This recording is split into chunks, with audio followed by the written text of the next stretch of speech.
Bienvenue mes chers élèves à la leçon d'aujourd'hui, la statistique.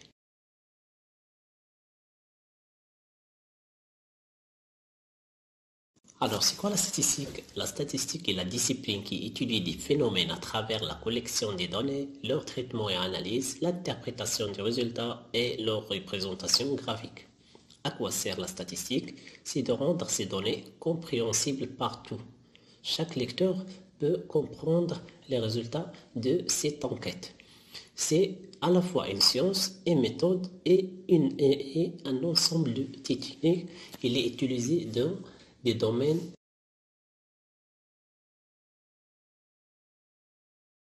La démarche statistique commence d'abord par le choix de la population à étudier. Et là où se pose le problème de collecter les données si on a une société assez large ou bien une population assez large. Alors, on commence par choisir un échantillon de cette population de taille raisonnable. Ça veut dire, si on veut faire une enquête sur les élèves d'un lycée qui contient plus que 1000 élèves, il suffit de choisir une classe comme échantillon, une classe de 40 élèves. Cette classe est appelée la population statistique qui contient des individus. Les individus de notre cas, c'est les élèves de la classe. La deuxième étape de la démarche statistique, c'est l'enquête, la phase où sont déterminés les différents caractères à étudier.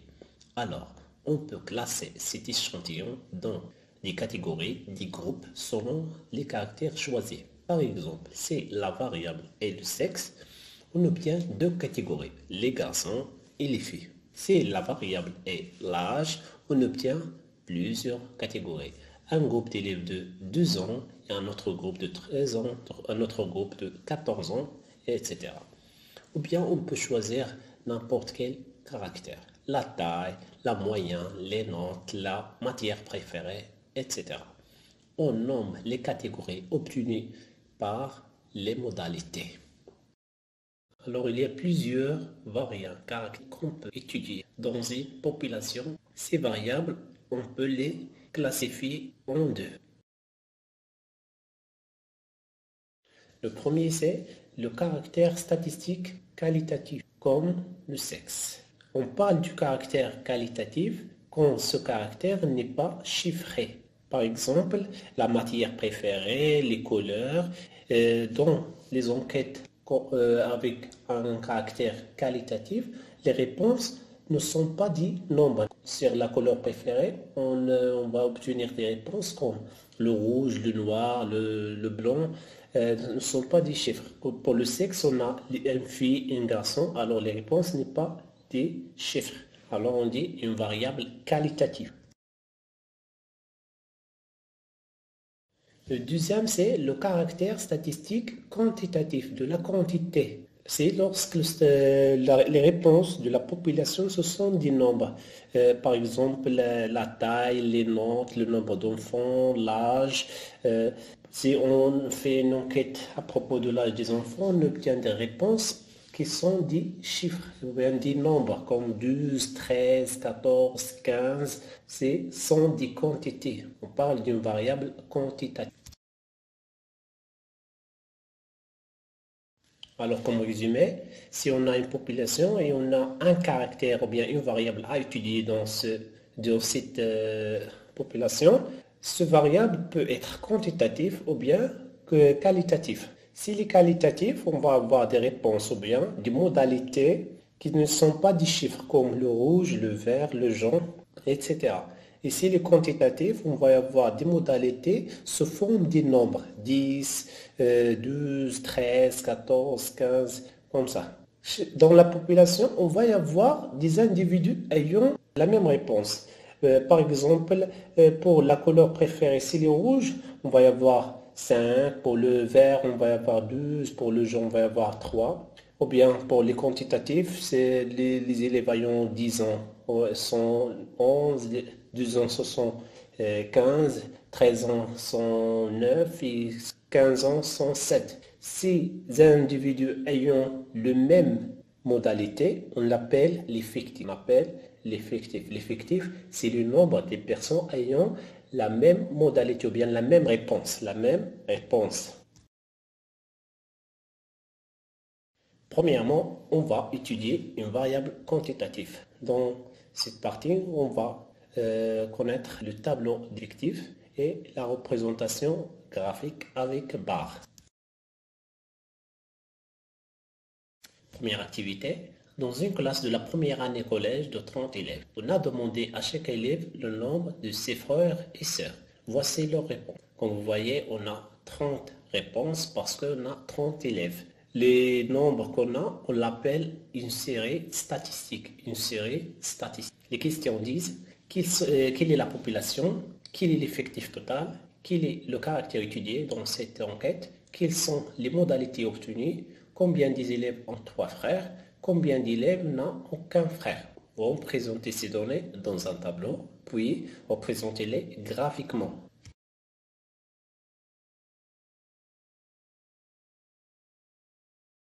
Alors, pour la première question, la population statistique est les élèves d'une classe de la première année collège, parce que c'est la population qu'on a questionnée.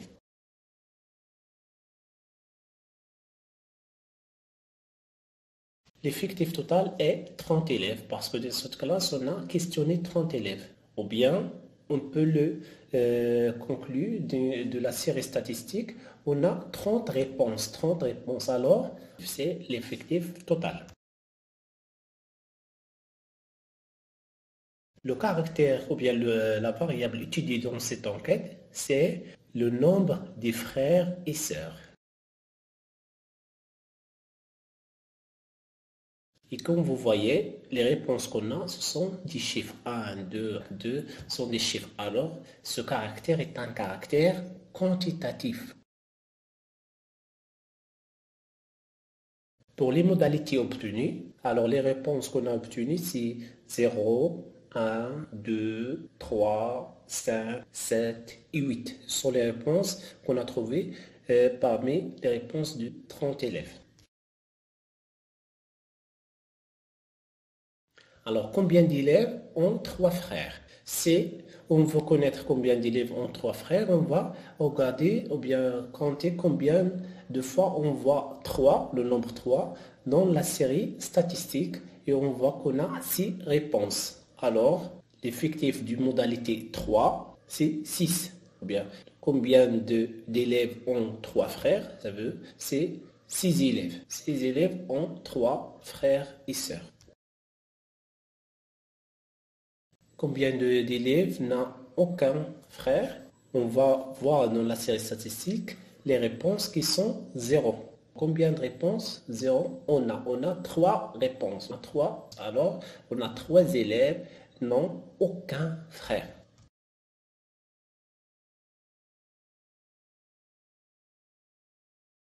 Pour la représentation dans un tableau, on va tracer la première ligne contient les modalités classées d'un ordre croissant, du chiffre le plus petit vers le chiffre le plus grand.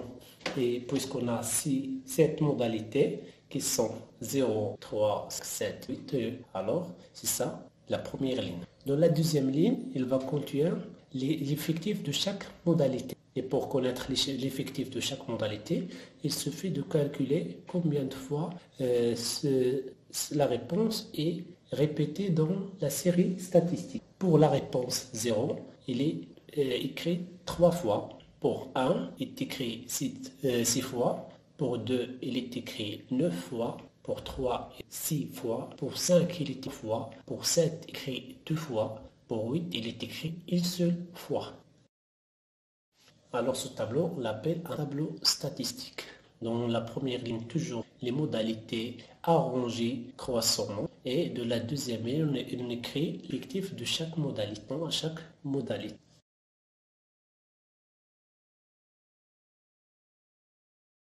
Pour représenter les données graphiquement, on va utiliser un repère et seulement la partie positive du repère, tel que l'axe des abscisses, il va représenter les modalités, ça veut dire les nombres des frères, et l'axe des ordonnées, il va présenter le nombre des élèves, ça veut dire l'effectif. L'axe des abscisses représente la première ligne du tableau et l'axe des ordonnées représente la deuxième ligne du tableau. Pour le modalité 0, on a 3 dans l'effectif. Alors, on trace une barre perpendiculaire à 0 et sa longueur est 3 selon l'unité du repère. Et pour la modalité 1, on a 6. Et pour la modalité 2, 9. Et pour la modalité 3, on a. Pour la modalité 5, 3. Pour la modalité 4, on n'a rien. On n'a pas de réponse 4. Alors, on ne trace pas une barre pour le nombre 4. Pour la modalité 6, la même chose. Et pour la modalité 7, on a 2 réponses. Et pour la modalité 8, une seule réponse. Cette représentation est appelée par barre.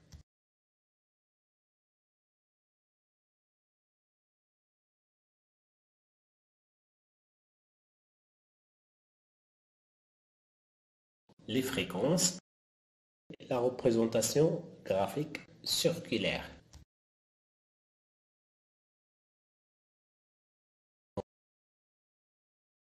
Dans une ferme, un étable contient 30 poules, 9 moutons, 6 lapins et 15 vaches. Les questions disent quelle est la population étudiée, quel est l'effectif total, quel est le caractère étudié dans cette enquête, quel est le type de ce caractère, quelle est la fréquence des moutons, sixièmement, représentez dans un tableau l'effectif et fréquence, septièmement, représentez-les en graphique circulaire. Pour la population statistique dans cette enquête, c'est les animaux domestiques existent dans une table. Pour l'effectif total, c'est l'ensemble ou bien la somme des individus existent dans cette table. Alors 30 poulets, plus 9 moutons, plus 6 lapins, plus 15 vaches. Alors le total c'est 60 individus. Pour les caractères étudiés, c'est le type ou bien le genre des animaux domestiques existent dans les tables. Et on a trouvé 4 types. Les poules, moutons, lapins et vaches. Ce caractère est une variable qualitative parce que les réponses ne sont pas des chiffres, non, des mots.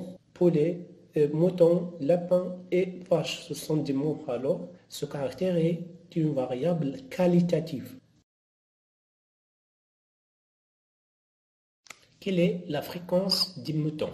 Pour la notion de la fréquence, c'est la fréquence d'une modalité, c'est la division vers le quotient de l'effectif de cette modalité divisé par l'effectif. Par exemple, on a l'effectif de moutons, c'est le nombre de moutons qu'on a dans cette table qui est 9 moutons, divisé par l'effectif total dans cette table qui est 60. Alors l'effectif des moutons, la fréquence des moutons, c'est 0,15. Et on utilise cette fréquence pour calculer aussi le pourcentage. Et le pourcentage, il suffit de multiplier la fréquence par 100. La fréquence par 100. Et le pourcentage du mouton, dans cet exemple, c'est 0,15 multiplié par 100, c'est 15%. 15%.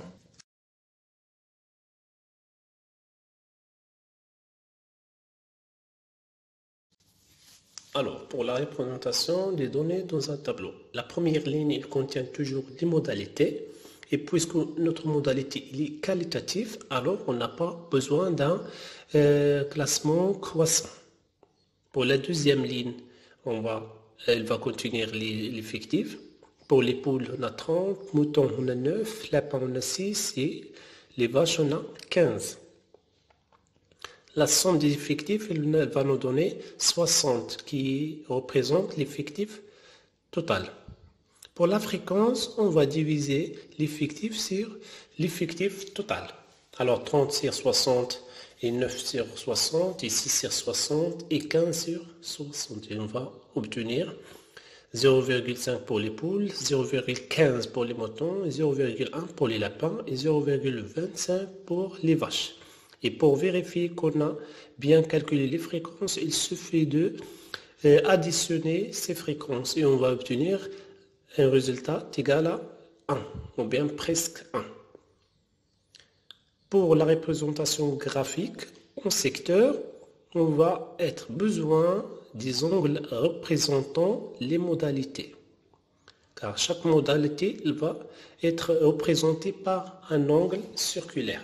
Alors, on va multiplier les fréquences par l'angle total qui est 360. Alors, Pour les poulets, on va multiplier 0,5 par 360, on va obtenir 180 degrés. Pour les moutons, on va obtenir 54 degrés. Pour les lapins, 0,1 multiplié par 360, c'est 36 degrés. Et pour les vaches, on va obtenir 90 degrés.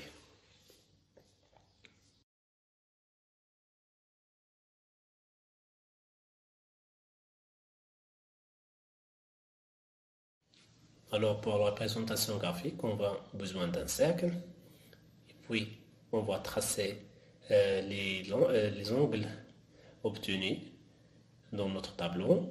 On va commencer par l'angle la petite qui est 36 pour les lapins, suivi de l'angle 54, puis l'angle 90 degrés pour les vaches.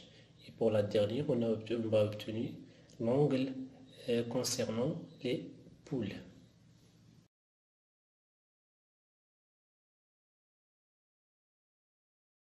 Deuxième étape, on va colorer chaque secteur dans notre représentation par une couleur.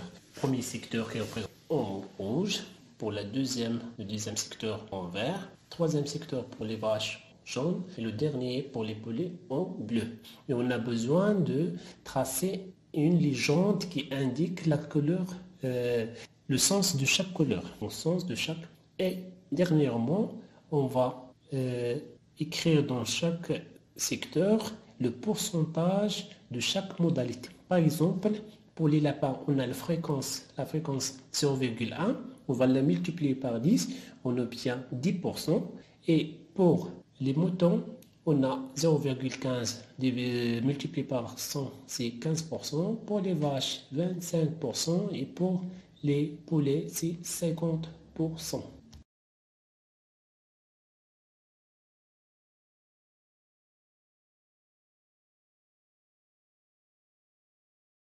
Merci de bien suivre cette vidéo. On se retrouve dans la prochaine leçon.